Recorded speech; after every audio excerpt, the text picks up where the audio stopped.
it's Melissa from Big Universe Music, and today we're going to talk about capos. How to choose them, how to use them, and how not to lose them. Grab your guitar and let's get started. All right, before we start, let's talk about the three main types of capos you'll come across. First one being the wraparound, a hybrid clamp, and a clamp. The clamp is where most people start off because they're the most affordable and work just fine when you're just getting started, but there are some downsides to the basic clamp capo. First one being that there's no way to adjust how much tension you put on your guitar neck. So if you're playing the guitar, you kind of get what you get with how much pressure it puts down on the strings. The next thing that I don't love about this is that it can be kind of clunky to apply. I tend to always come from underneath when I put a clamp capo on. So you have to squeeze it down really far and get it lined up and set it just behind the fret that you're trying to capo at. By not being able to adjust the tension, you have less control over the tone and the wear and tear on your guitar neck. So again, this works great for beginner guitarists just getting into it, but if you've put some investment into your playing and into your instruments, you might also want to look at upgrading your capo. Which brings me to the next type, which is the hybrid clamp.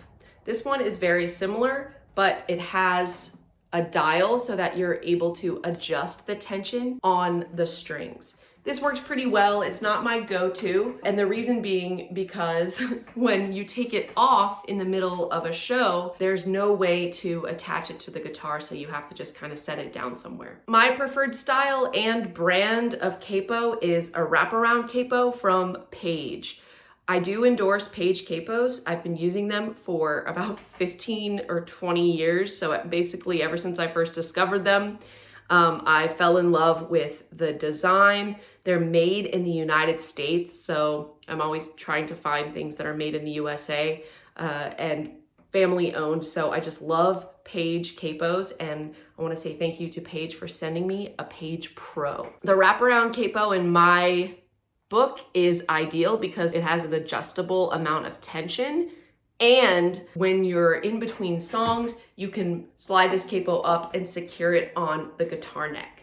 So the wraparound capo opens up, you close it around the guitar string, and then just apply the amount of tension that you need. And as you can see, this can move a little bit. The Paige Pro takes it a step further by having these little teeth where each single string goes. And this is incredible because I think it kind of makes each string feel more secure. So if you're taking solos or doing some bending of the string, it's not gonna pull the string out of tune. One issue I run into with capos a lot is if I'm bending the string, it'll end up pulling the string out of tune or moving it into a different position with the capo.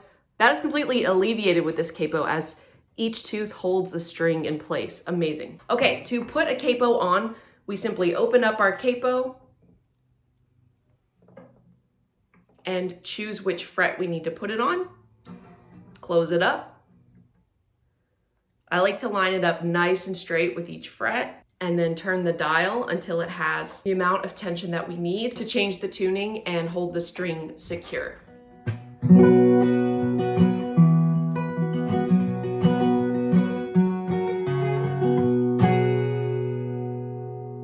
The most common use of the capo is for singers and singer-songwriters who play guitar to be able to change the key of songs without having to learn a ton of new chords. It also makes it possible for us to play in certain keys that use open strings without having to change into bar chords.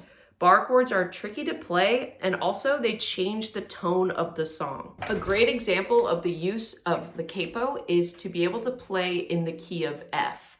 Now, if I were playing in the key of F as bars, I would have to use my bar chords F, B flat, and then my C chord. But I can just put a capo on and play my chords E, A, and B7. And that way I know all the chord shapes and the scales, and I can move between the chords a lot easier than if I were using those bar chords. So how do we know what key we are in once we've started using the capo? In order to know what key you're in whenever you're using a capo, this is when it's really important to know what all the notes on all the frets are. So for example, if I were playing a G chord, I know my root of the chord is G. So as I add my capo, I move up my G shape in half steps. So that means I would play G here. If I were to capo on the first fret, my G sharp, and then I'd be an A sharp, B, C, C sharp, D, D sharp, and E. Let's hear all of those with the capo. G,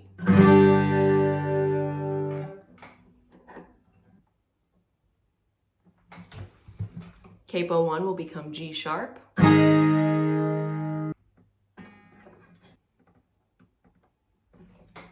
Capo 2 is A.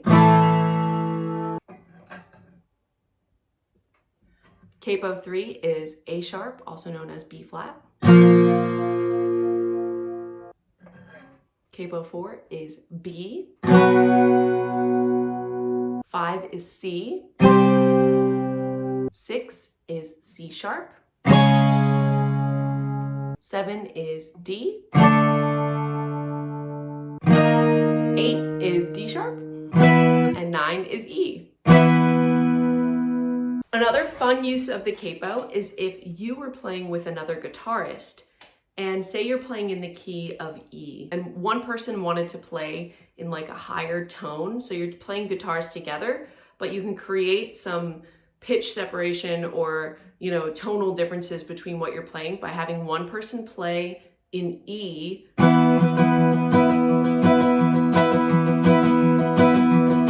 with the capo up high, while the other person plays open E. That adds a lot of texture, almost as if you're playing something like a 12-string guitar together, and it's a really fun way to play together in the same key, but with different tones. All right, that's a little bit of a short lesson on the who, what, where, when, and why of how to use a capo. Thanks again to Paige for sending over this Paige Pro. I love it, and I know that everyone out there, if you're able to grab one, will love it as well. Try not to lose those capos, and I'll see you in the next lesson.